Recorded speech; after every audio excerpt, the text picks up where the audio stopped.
Ok. Bonsoir à tous. C'est donc le deuxième cours de cette série avec le Rav Uziel pour Midreshet Yehuda en partenariat avec Lilmod. Bonne étude à nous tous. Merci beaucoup. Bienvenue au Rav Uziel. Merci beaucoup. Bon, ben, Erev Tov, on va commencer. Le dernier cours, enfin, c'est le premier cours dont on avait parlé la dernière fois, hein, on avait parlé de l'histoire d'Abraham et on avait montré qu'il y avait une particularité à l'identité d'Abraham, c'est que c'était une identité hébraïque. Et Manitou nous avait expliqué que l'identité hébraïque se spécifie, on peut dire de cette manière-là, se spécifie par ce qu'il appelle un universel humain. Un universel humain. C'est-à-dire que l'identité hébraïque, d'après Manitou, porte en elle des véhicules de l'universel. Et le fait que ça soit un universel, qui soit la spécificité de l'identité d'Israël, de l'identité hébraïque, ça pouvait se repérer au niveau du judaïsme, c'est-à-dire de la période où l'hébreu est devenu le juif, c'est-à-dire qu'il est parti en diaspora. Nous avait dit Manitou, quand l'hébreu part en diaspora et qu'il devient le juif, alors il devient cosmopolite. Et c'est là où on en était arrivé la dernière fois. Donc, d'une part, l'identité hébraïque qui est présente dans le cosmopolitisme juif, mais il y a besoin de faire un retour vers l'hébraïsme, c'est-à-dire vers Abraham l'hébreu, et on peut dire, tout en gardant les spécificités du judaïsme, on essaie d'élargir, ou plutôt de ressourcer ce judaïsme en le rapprochant de ce que Manitou appelle l'hébraïsme. Quand on peut repérer ça, dit Manitou, on peut repérer ça quand on essaye de comprendre quelle est la Géoula, ou ce qu'il appelle le salut, la Géoula, quelle Géoula les nations attendent de nous. On avait vu que, par exemple, dans les évangiles, ils écrivent que le salut, Israël va apporter le salut. Mais qu'est-ce que c'est que le salut? En quoi cela consiste-t-il? On avait vu, pardon, je vérifie que, ouais, c'est bon. Et donc, on avait vu que le salut qu'Israël devait apporter aux nations, c'était quelque chose de très particulier. C'était ramener on peut dire comme ça, une pensée universelle sur le devant de la scène de la culture des nations.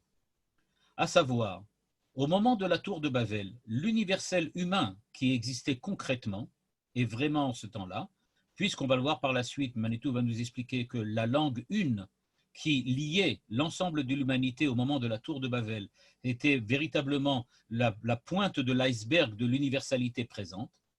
Et donc, cette humanité universelle, on peut dire comme ça, qui existait concrètement en ce temps-là, a éclaté en nations, et c'est-à-dire en manières différentes d'être des hommes. Et donc, le véritable problème des civilisations, le véritable problème des nations, c'est comment faire pour que ces différentes manières d'être homme vivent ensemble. Comment fait-on pour être un homme à l'anglaise, un homme à l'allemande, un homme à la juive, puisque la juive, on a dit que c'était aussi une partie, ou un homme à, je ne sais pas moi, à l'algérienne. Et c'est ça ce que l'humanité recherche quand elle recherche le salut. Elle recherche le vivre ensemble, la possibilité d'avoir quelque chose qui recrée l'universalité. On va maintenant revoir ce qui s'est passé avec Abraham.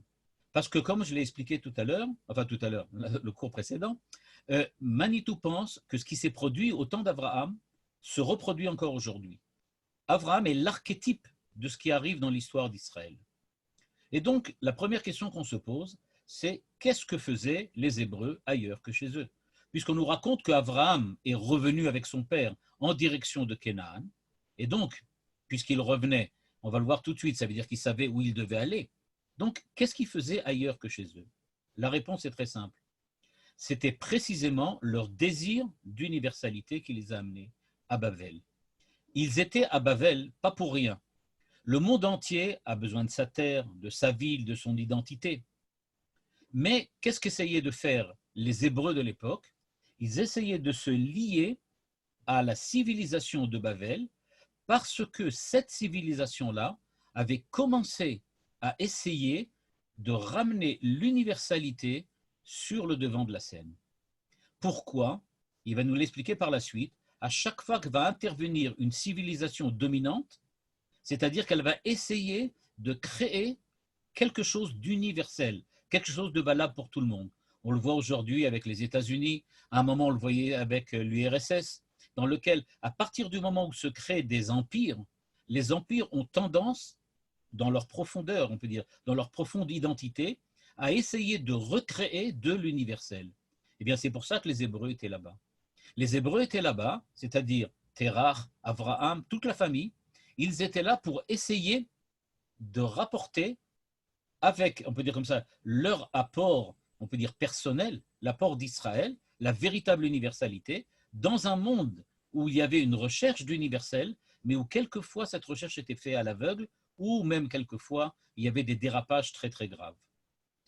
Ce qu'il s'est produit effectivement là-bas, c'est qu'il y a eu un dérapage extrêmement grave en Bavel à l'époque d'Abraham. À l'époque d'Abraham, je ne sais pas si vous connaissez bien les versets, on dit qu'il habitait, Abraham habitait Ur-Kasdim.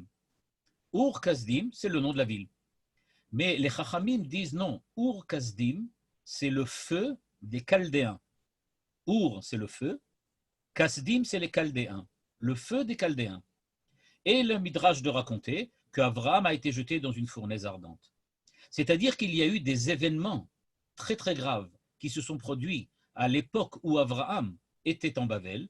On pourrait même le dire, c'était pratiquement une Shoah. On a jeté les Hébreux de l'époque dans une fournaise ardente.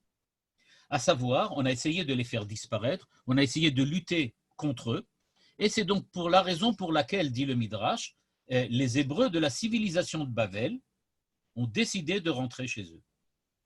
C'est-à-dire, ils ont compris qu'ils n'ont plus rien à faire là-bas, que en fait, la Bavel de l'époque n'est pas prêt à écouter le message universel d'Israël. Ce qu'ils veulent, c'est créer un empire totalitaire, et l'empire totalitaire représente exactement l'opposé de ce que Israël cherche à faire, à savoir créer quelque chose d'universel. Or là, qui était Nimrod de l'époque? Nimrod, c'était le Hitler de l'époque. Ur-Kasdim, la fournaise ardente, c'était les camps de concentration de l'époque. Et donc, il a décidé de rentrer chez lui. On peut dire d'un certain point de vue, Abraham était un sioniste. Enfin bon, c'est un peu anachronique de le dire, mais c'est quelque chose comme ça. Il est parti de la civilisation de Ur-Kasdim, et il est parti sous la direction du chef de famille Terach, hors de Ur-Kasdim, pour aller en direction de Canaan. La première chose qu'il faut remarquer, on n'a pas dans la Torah la description d'un appel divin à Abraham. À savoir, Abraham est parti avec Terach déjà avant que Dieu lui parle. On n'attend pas que Dieu nous parle pour décider de revenir en Israël. Ça, c'est un message important sur lequel Manitou insiste. On ne part pas parce que Dieu nous dit de partir. On part parce qu'on ne peut plus rester là-bas, parce qu'on n'a plus rien à y faire. Parce que la civilisation de Bavel de l'époque, la civilisation des Babyloniens, est arrivée à terme. Donc, il faut partir de là. Mais on n'attend pas que Dieu nous le dise. On décide d'y aller de nous-mêmes, sans aucune révélation. Parallèlement, évidemment, dira Manitou, aujourd'hui, on n'attend pas qu'il y ait la prophétie, on n'attend pas que le temple soit reconstruit, on n'attend pas que Dieu vienne et nous appelle et nous interpelle en nous disant « S'il vous plaît, est-ce que vous voulez bien revenir en Israël ?» On décide de revenir en Israël parce que la Shoah, parce que, je ne sais pas, toutes sortes de raisons qui ont fait que le peuple juif a décidé qu'il fallait revenir en Israël. Donc ça a démarré par une initiative personnelle, humaine, trop humain, au niveau de l'homme, de Terach, accompagné par Abraham et sa famille. Cette Shoah dans laquelle on jetait les Hébreux dans les fournaises ardentes, c'était donc une Shoah qui a provoqué au niveau de la famille d'Abraham une véritable crise. Parce qu'ils étaient là-bas, pourquoi? Parce que c'était la civilisation de ce temps-là. Les Hébreux sont à Bavel. Et ils sont rescapés de la Shoah, on va l'appeler ça comme ça, de ce temps-là, dit Manitou. Et ils reviennent au pays de Canaan. Et pourquoi? Eh bien parce qu'ils savent exactement où ils doivent aller. Il n'y a aucun problème, dit Manitou. Ils n'ont pas du tout de problèmes de GPS ou des problèmes de Waze. Ils savent exactement où ils vont. Ils reviennent à Canaan parce qu'ils savent que c'est leur pays.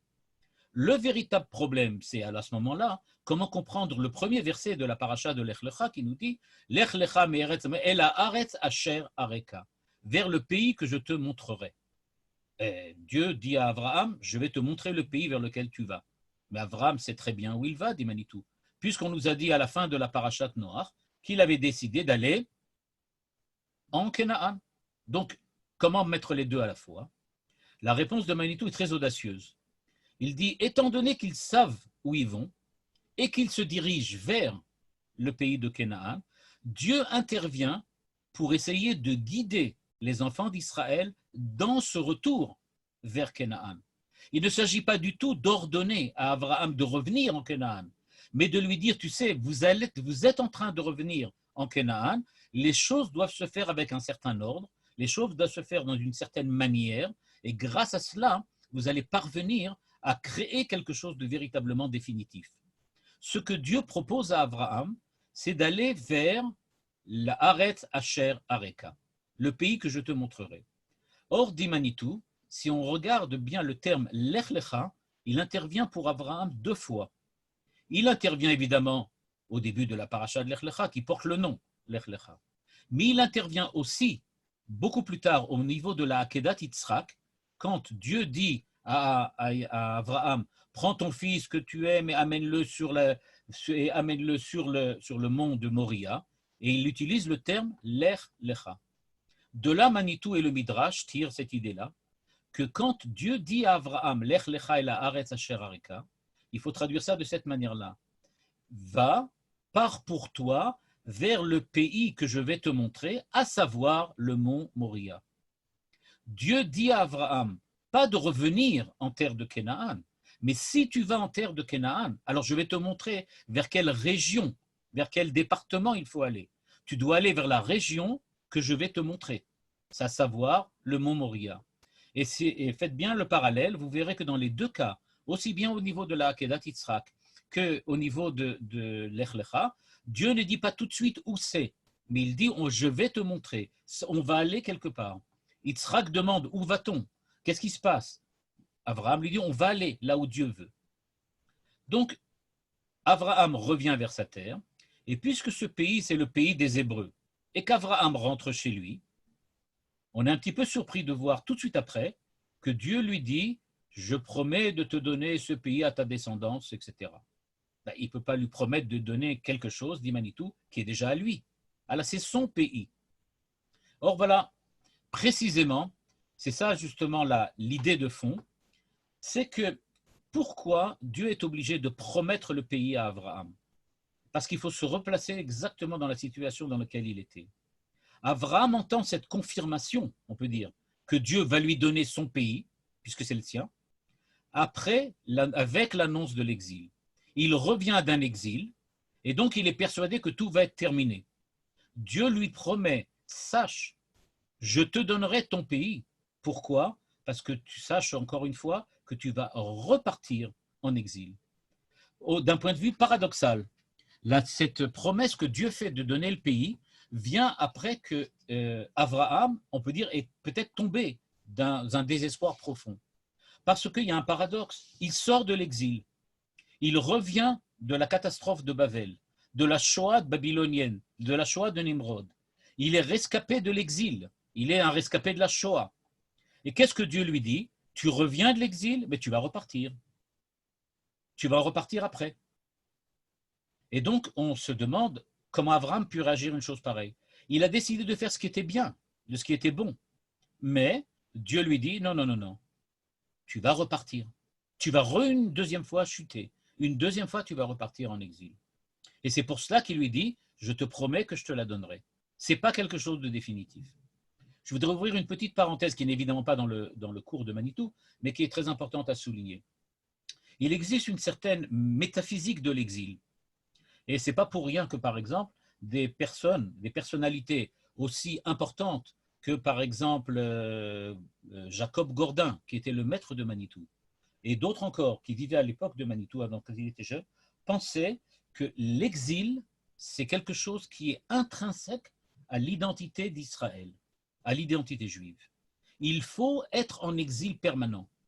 Contre cela, Manitou affirme exactement le contraire.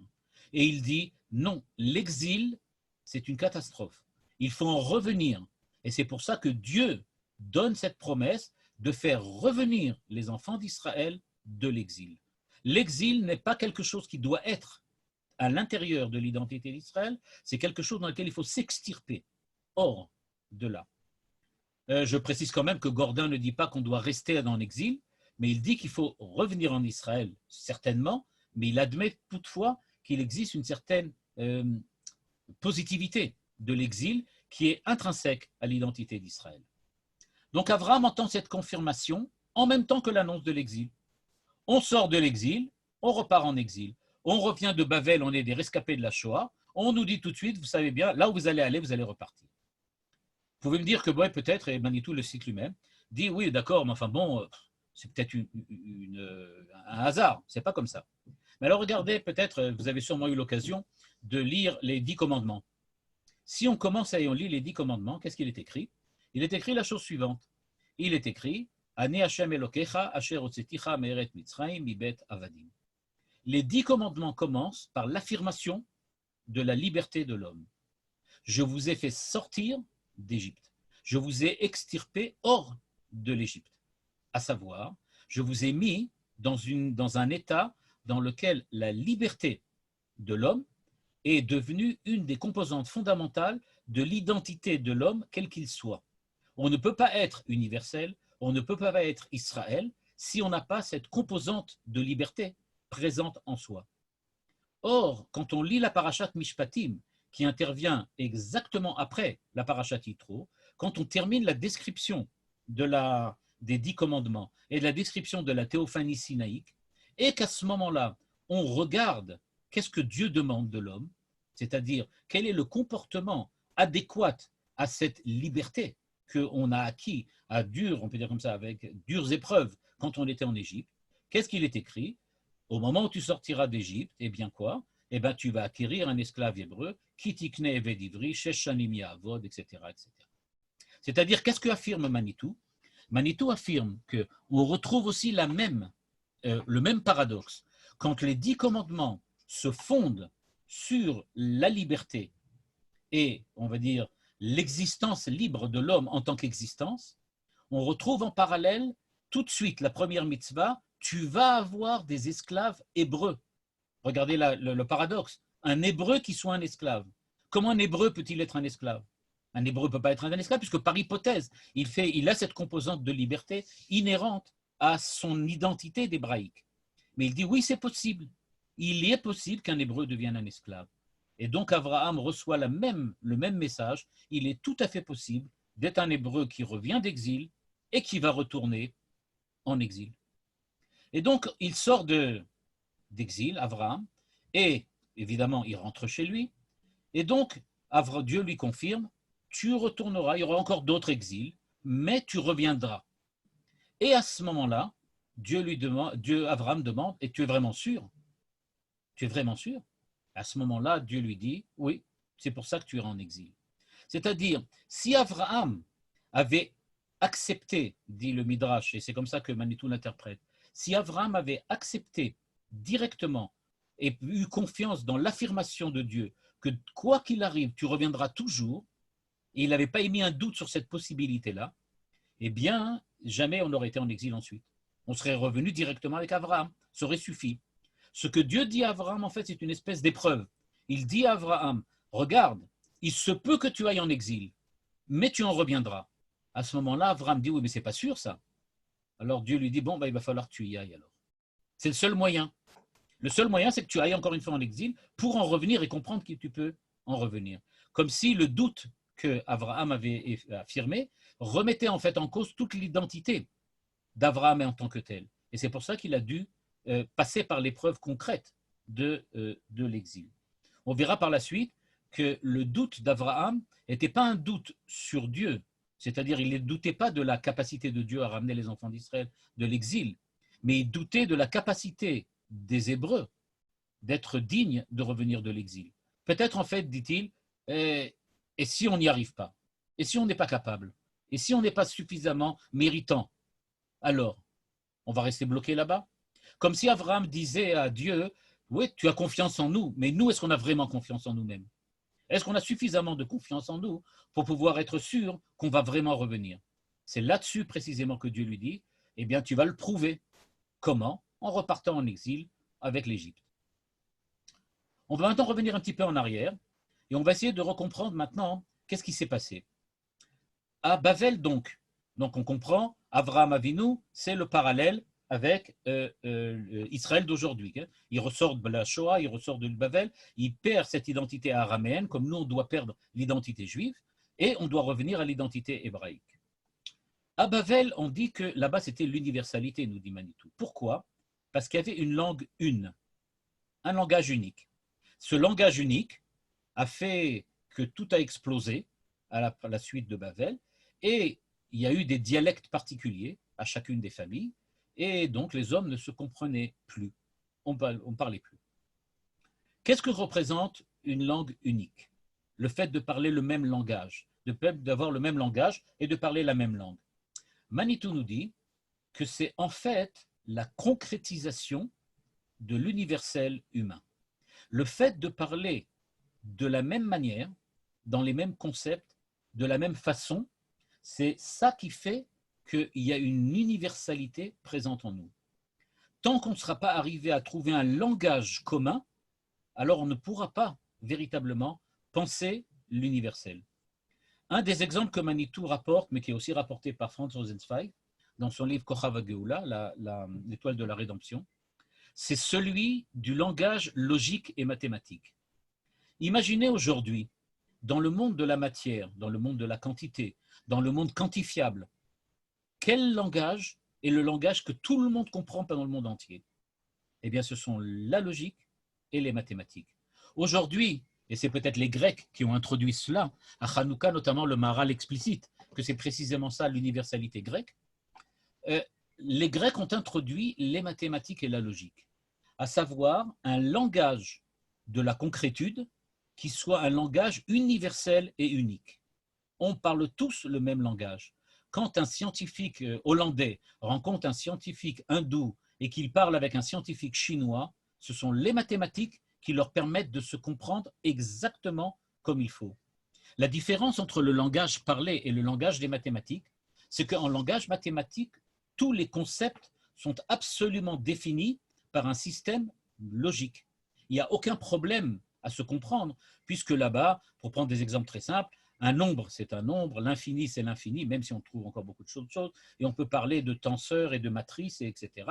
On parlera toujours un langage mathématique, c'est-à-dire qu'on a découvert avec les Grecs cette capacité que l'homme a de concrétiser et de réaliser la pensée universelle concernant le quantifiable et la matière grâce à un langage unique, le langage mathématique. Si maintenant on essaye de chercher quelque chose qui dépasse la concrétude, qui dépasse la matérialité, qui dépasse l'homme en tant qu'homme physiologique, biologique, et qu'on cherche plutôt le monde de la qualité, le monde de la personne, de la personnalité, le monde de la morale, de la liberté, qui sont précisément ce qui fait l'identité des Hébreux, eh bien, tout ce qui concerne la qualité, la personne, la morale, la liberté, Israël, l'identité hébraïque, c'est l'hébreu. C'est le langage hébreu. C'est pour ça que le Midrash dit, tout le monde parlait à l'époque l'hébreu, Lashon HaKodesh. Lashon HaKodesh. Et donc, cette Lashon HaKodesh, qui se parlait là-bas à l'époque, c'était donc, on peut dire comme ça, le pivot central autour duquel tournait toute la pensée universelle de l'humanité de l'époque.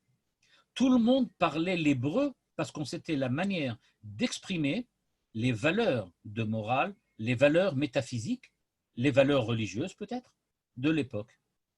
Je ne sais pas si vous avez remarqué, Manitou en parle d'un jour un tout petit peu, mais on peut le remarquer aussi. Il dit il y a quand même, entre les mathématiques et l'hébreu, il y a un langage intermédiaire. Je ne sais pas si vous avez remarqué, mais c'est une très belle idée que Manitou apporte. Quel est le langage qui peut être à la fois mathématique et hébreu? Eh bien, c'est la gematria. La gematria, c'est précisément des maths avec des lettres hébreux.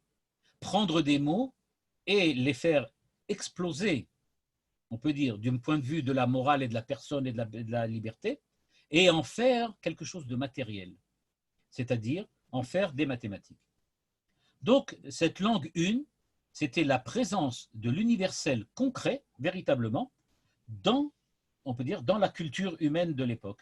C'était par cela que les hommes arrivaient à observer et à voir un identique, une universalité qui soit humaine.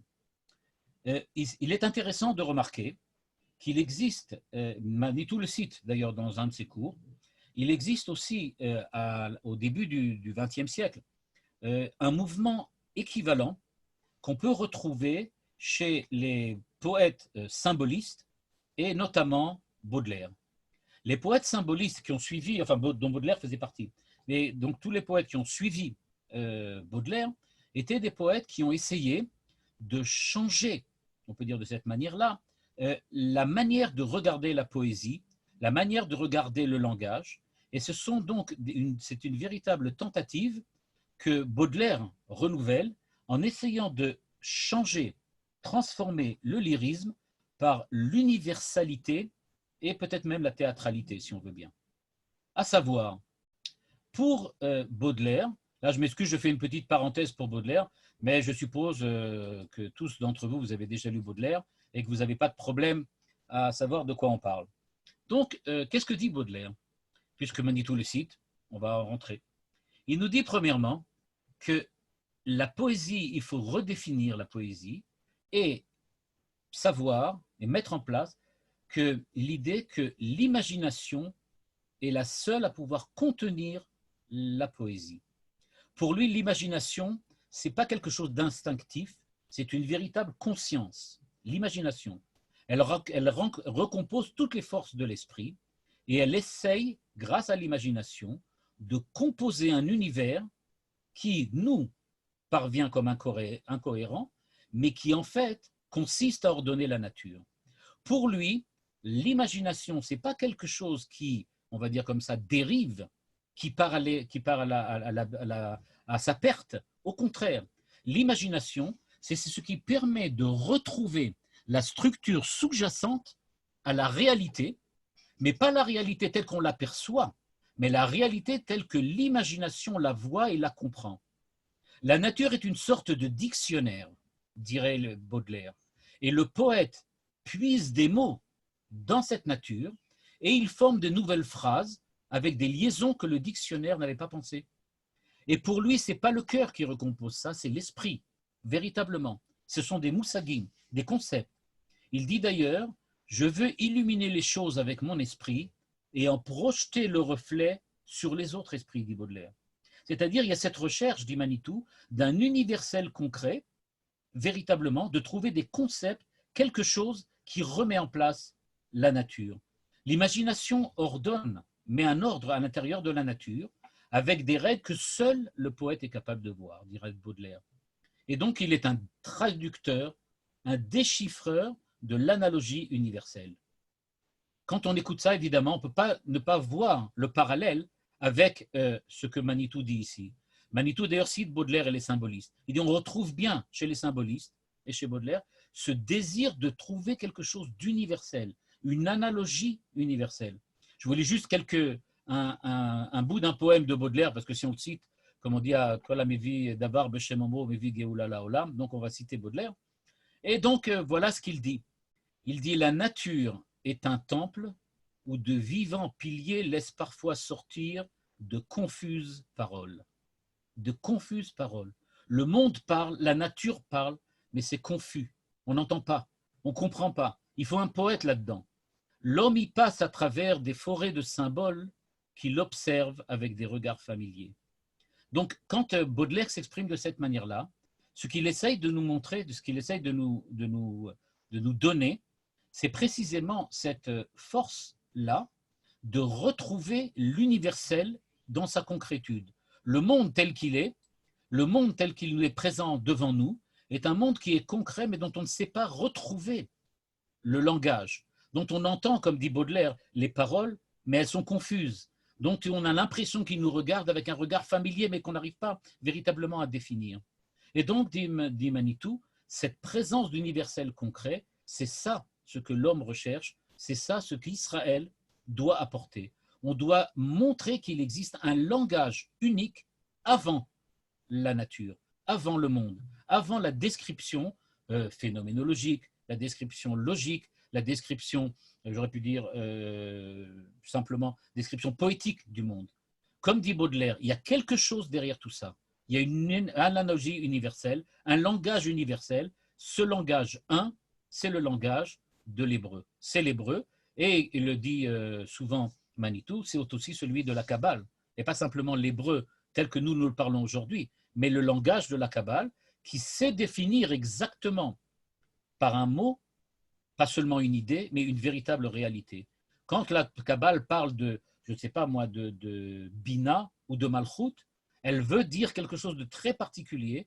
Elle veut dire qu'il existe une structure, une structure derrière la réalité des choses, et chaque réalité est exprimée, ou exprime plutôt cette structure, et cette structure, c'est ce langage un, pas l'hébreu moderne, mais l'hébreu de la Kabbale.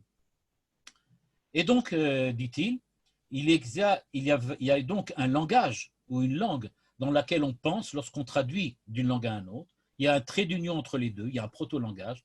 Et donc, cette langue, elle est dans l'inconscient, et c'est pour ça qu'on en a résulté des nations. Les nations sont de différentes manières d'être hommes. Chacune possède son génie, mais elles sont en rivalité. À partir du moment où chacun parle comme il a envie, où chacun parle comme il peut, puisque c'est son langage à lui, nécessairement, on va tomber dans la rivalité parce que chacun va essayer, il va l'expliquer par la suite, d'être impérialiste, de créer un empire, c'est-à-dire d'assimiler les autres langages à son langage, de montrer que sa langue est la seule possible, la seule universelle. C'est pour ça, dit Manitou, qu'on remarquera qu'après Babel, on commence à parler de guerre. C'est seulement à ce moment-là qu'on commence à parler qu'Abraham est intervenu, il y avait les guerres entre les rois-ci et les rois-là, et les 4 du nord et les 5 du sud, etc., etc. Donc, arrivé au degré d'évolution telle qu'elle pense prendre la tête du rêve universel ou de la réunification de l'humanité, eh bien, les pays, les hommes, les nations vont créer des empires, vont transformer leur nation en empire, et donc toute l'humanité va basculer dans l'impérialisme. Ce qui se passe, malheureusement, c'est qu'on essaye d'être universel. Mais quel est le premier danger de l'universalité mal comprise, c'est de précisément transformer ma manière de voir en la manière universelle. Prendre un angle particulier pour quelque chose qui doit dépasser l'angle en tant que tel. Je prends mon point de vue, alors qu'en fait, ce n'est pas mon point de vue qui doit être le seul, mais c'est je dois trouver quelque chose qui dépasse tous les points de vue. Le langage 1, le langage universel, n'est pas un langage qui exprime tous les points de vue, c'est un langage qui est au-dessus des points de vue, en ce sens que n'importe quel point de vue ne fait que exprimer ce langage, mais d'une manière partielle et partiale. Et donc, l'universel, qu'est-ce que ça va donc être? Ça va être, dit Manitou, les manières d'être homme quand elles sont en harmonie, chacune à sa place. Toutes celles-là réordonnées par ce langage universel.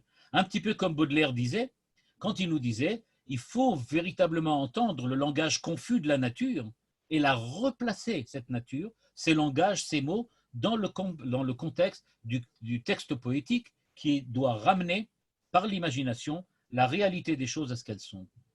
Donc, face à l'universel qui met les manières d'être homme en harmonie, chacun à sa place, il y a l'impérialisme, qui est une manière d'être homme, qui fait l'unité humaine, en imposant sa manière d'être aux hommes, à tous les autres. Et donc, ce qui se passe, c'est que quand on va parler par la suite de tous les empires, eh bien, l'impérialisme, ça consiste à dire que puisque j'ai la force politique, j'ai la force militaire, je peux donc imposer ma manière de voir. Ma manière de voir, c'est donc la meilleure. Mais alors, pourquoi essayer d'imposer ta manière de voir? Pourquoi tu ne laisses pas les autres faire ce qu'ils veulent? La réponse de Manitou est malheureusement très simple. Tout simplement parce que tout le monde veut l'universalité. Tout le monde veut l'universalisme. Tout le monde veut l'universel. On veut tous que tout soit universel. Mais si je ne suis pas capable d'admettre la présence, la différence de l'autre, eh bien j'essaye de lui imposer ce que je suis. Ce n'est pas par désir d'exterminer les autres qu'on impose l'universel.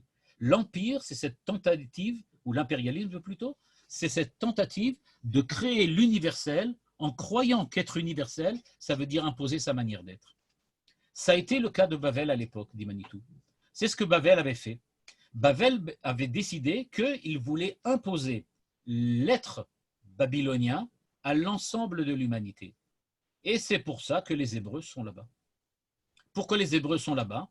Parce qu'ils se veulent venir précisément dans le seul empire, c'est-à-dire la seule nation qui décide de manière universelle d'imposer sa manière de voir aux autres hommes. Ils veulent venir chez eux pour leur expliquer, à vous Babyloniens, on veut expliquer que ce n'est pas ça la méthode.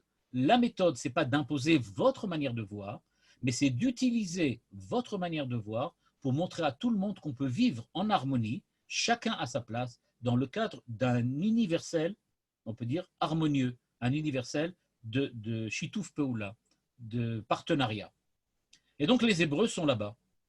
Et c'est pour ça, dit Manitou, à la suite du Maharal de Prague, qu'on va voir que là, partout où il y a un empire, partout où une civilisation commence à se développer et veut essayer de réaliser le rêve universel, de réaliser ou de faire prégnance à l'universalité dans l'humanité de l'homme, eh bien, on va retrouver les Hébreux là-bas. Et c'est pour ça que, ouvrez les guillemets, quand Bavel prend le pouvoir, c'est-à-dire quand le Bavel, la Babylonie de l'époque, est celui qui est porteur du message universel, on va voir apparaître Abraham et il va sortir de Bavel. Quand c'est la Perse qui va prendre le relais, eh bien on va voir Mordechai et Esther. Quand la Grèce va suivre, selon le schéma de Chachamim dans le Midrash, eh bien ce sont les Maccabim de Hanouka qui vont intervenir. Et enfin, quand Rome va prendre le pouvoir et va devenir l'Empire romain, eh bien on va voir de là-bas encore les Hébreux ressortir de là. Il faudra attendre longtemps, presque 2000 ans, dit Manitou, mais c'est l'État d'Israël contemporain qui est la sortie, l'Hébreu qui est sorti de l'Empire romain.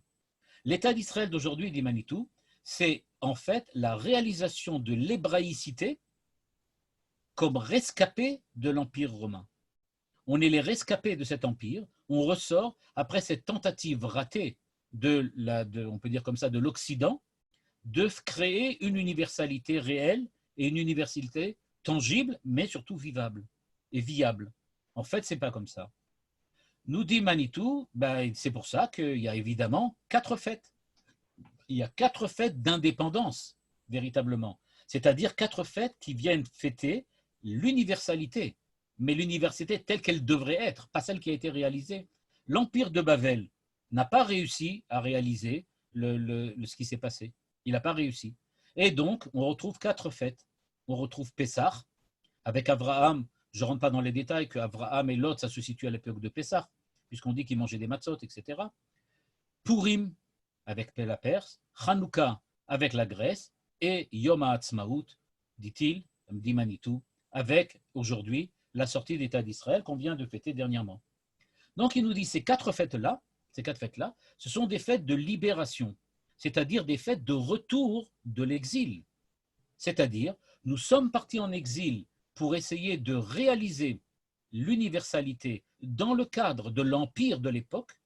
À l'époque de Bavel, c'était Abraham, à l'époque de Perse, c'était Mordechai, à la Grèce, c'était Hanouka, et pour Rome, c'était nous.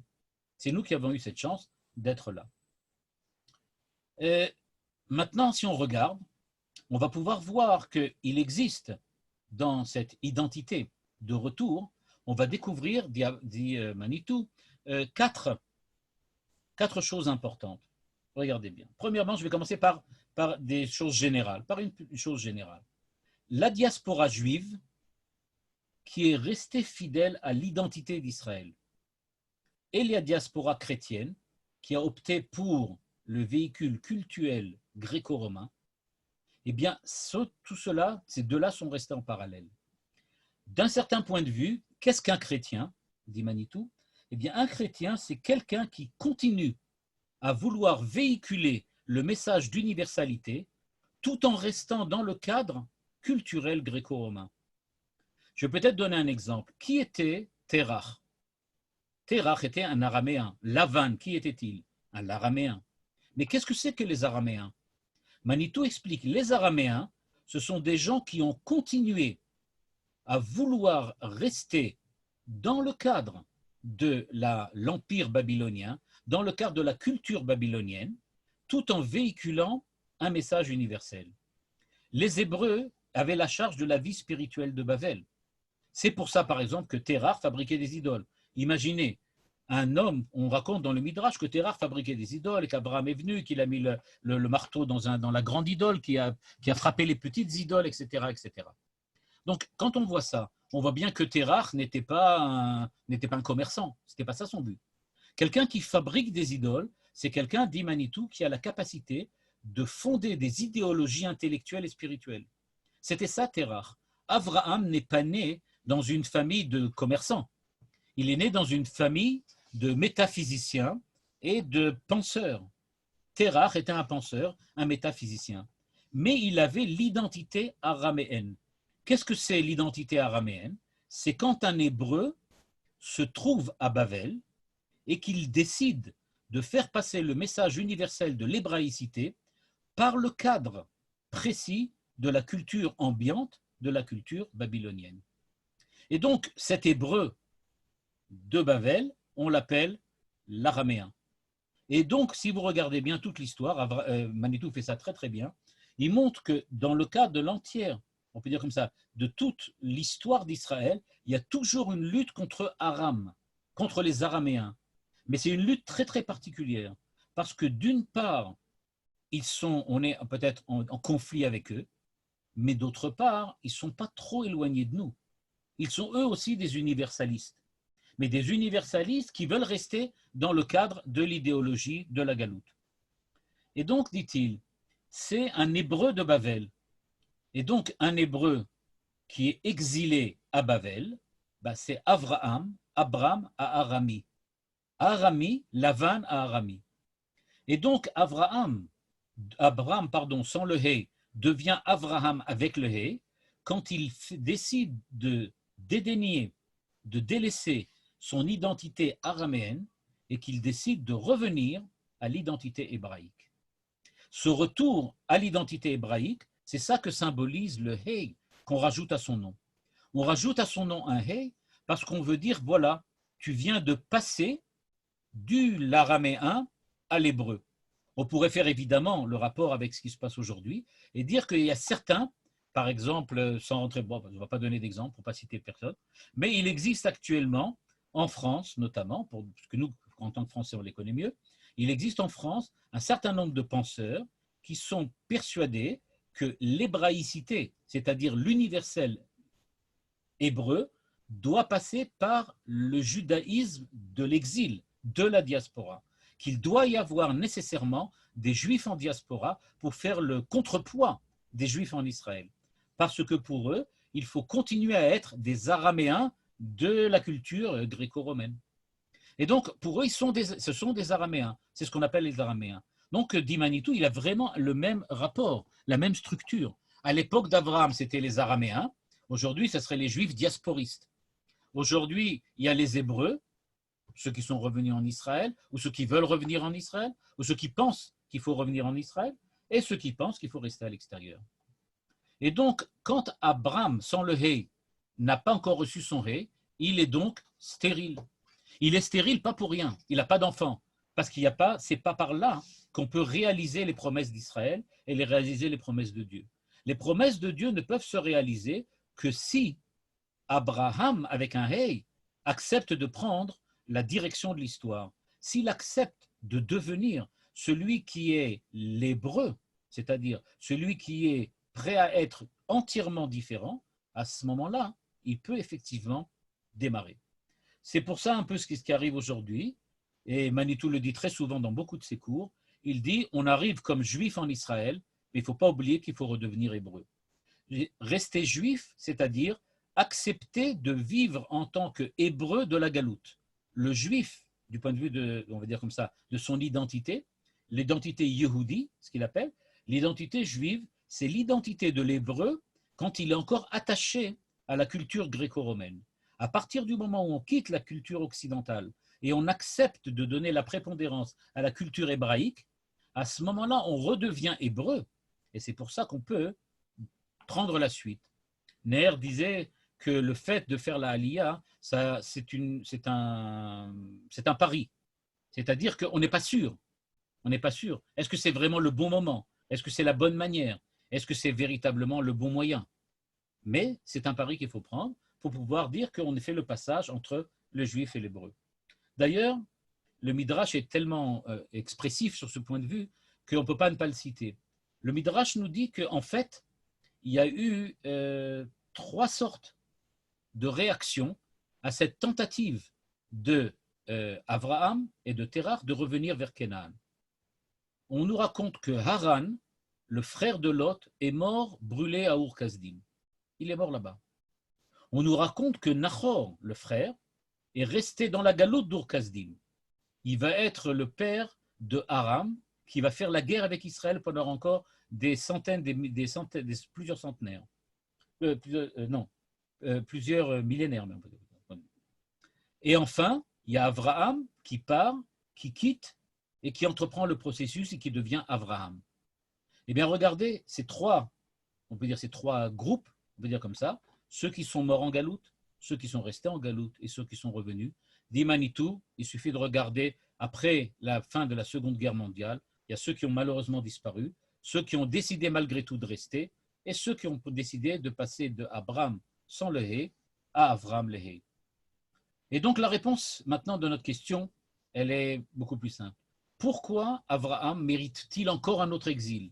Pourquoi est-il possible, en fait, que l'on passe encore une fois une période d'exil?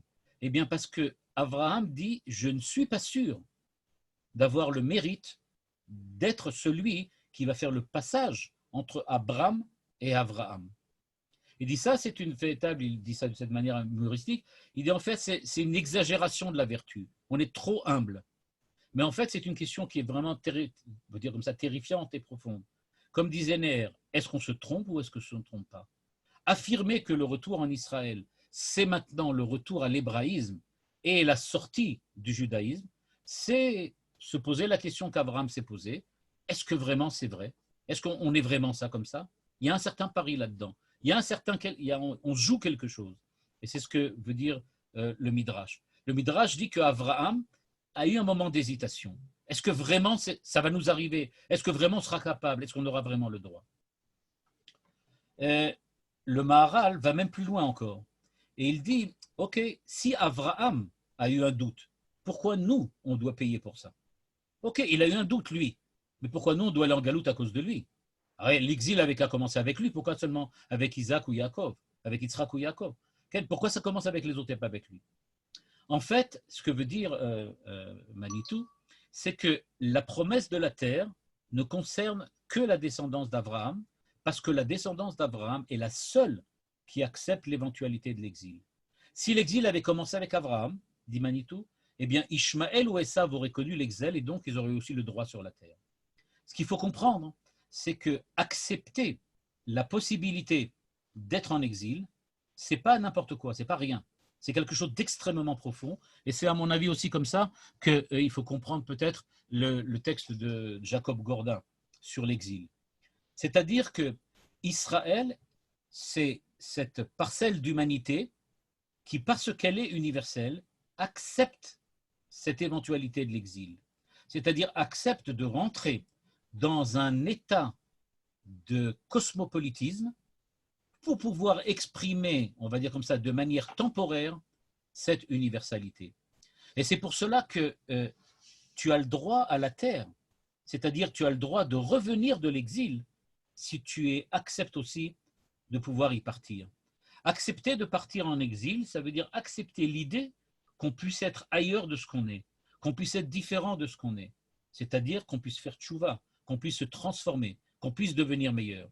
Tant que je n'accepte pas la possibilité de l'exil, eh bien, il me manque quelque chose qui me donnerait la force d'être mieux que ce que je suis. Il y avait une parole que je cite très souvent, qui est très très profonde du Rav Adin Steinsaltz, celui qui a fait les Gemarot, etc., qui est très connu. Et bien, le Rav Adin Steinsaltz disait que nous ne sommes pas là pour faire ce qui est possible. On n'est pas dans ce monde-ci pour faire ce qui est possible, ça n'importe qui peut le faire. On est là pour faire ce qui est véritablement impossible. C'est-à-dire, il faut être capable d'aller en exil. Il faut être capable de pouvoir tout remettre en cause. Je dois être capable, pour pouvoir être universel, de tout remettre en cause, de tout voir seulement sous l'angle de la partialité et donc définir quelque chose qui est encore autre. On peut dire que l'universel, ce n'est pas quelque chose qui va se créer, c'est quelque chose qu'on va découvrir, mais c'est quelque chose qui est comme une tangente qui essaye de s'approcher de la courbe à l'infini. C'est seulement à l'infini qu'on découvre l'universel. L'universel ne se découvrira pas tant qu'on restera dans la dimension du fini. Tant qu'on va prendre les fonctions pour des chiffres, pour des manières numériques, on peut dire, tant qu'on prend les fonctions et qu'on les exprime de manière numérique, alors on ne peut pas définir véritablement vers quoi elle tend. On peut seulement donner un chiffre, mais un chiffre, ça reste toujours fini. Donc l'humanité entière a trouvé dans Abraham le principe de la Géoula. C'est lui qui a apporté le principe de Géoula. Parce que la condition de créature elle-même, c'est une condition d'exil. Nous sommes en exil du Créateur. Nous sommes partis, donc il faut accepter cette définition de l'exil comme quelque chose d'universel. Et chaque tradition humaine, nationale, religieuse, va essayer d'exprimer à sa manière cette exigence du salut de la créature. Et c'est pour ça qu'on rencontre un peuple dont la condition historique est exil-délivrance, et c'est grâce à lui qu'on peut diagnostiquer la preuve que le salut est possible. Et donc, si dans les évangiles on écrit que le salut vient des Juifs, c'est parce qu'ils ont été prêts à sortir en exil et que surtout, ils ont été capables d'en revenir. Ne pas oublier que Israël est le seul qui est revenu d'un exil, dit Manitou. Historiquement parlant, aucun peuple parti en exil n'en est revenu. Mais Israël en est revenu. Et comme dit Manitou, on n'est pas revenu parce que Dieu nous a imposé de revenir, mais on est revenu parce qu'on avait la capacité humaine d'en revenir. Ça veut dire que tous les hommes, malgré leur partialité et leur partialité, sont capables de retrouver l'universel, puisque nous sommes capables de revenir de l'exil. Voilà, c'est comme ça que Manitou termine, donc, enfin plus ou moins, j'ai un peu rajouté quelque chose. Et donc, plus ou moins son cours. Si maintenant vous avez des questions, je pense que c'est le moment. Il nous reste encore un peu de temps.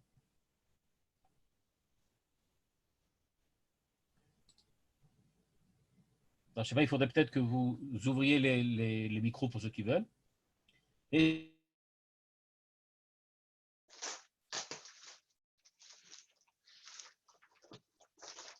Comment expliquez-vous cet arrêt à Haran? pardon, quel terme?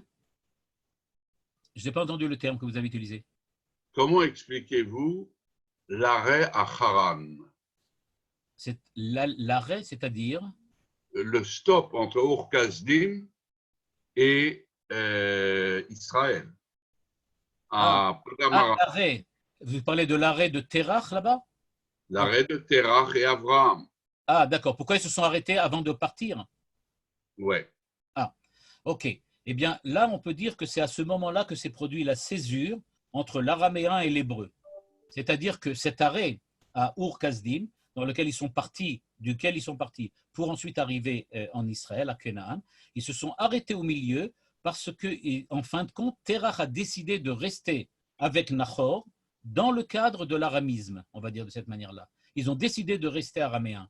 Au départ, ils ont décidé de vouloir être hébreux, donc de revenir et de recréer l'universel hébreu, mais au milieu du chemin, il y a eu on peut dire une certaine césure, et Abraham a décidé de continuer vers Canaan en tant qu'hébreu, Abraham à Ivri, et Nahor et Terach sont restés aramim. C'est pour ça que dans la Haggadah de Pessah, on commence Arami Oved Avi. Mon père était un Arami qui est parti à la dérive. Arami Oved, c'était un Arami qui est parti, qui s'est perdu. Pourquoi il s'est perdu? Il s'est perdu en Bavel, comme Terach et Nahor. Mais lui, il a pu ensuite revenir et de redescendre jusqu'en Israël. Merci. De rien. Ok. Eh Eh bien, je vous souhaite une bonne soirée et une bonne continuation. Et Merci j'espère- beaucoup. Je voudrais dire quelque chose. C'est quand même incroyable. Sans faire exprès, on a eu tout à l'heure un cours du professeur Eli Holst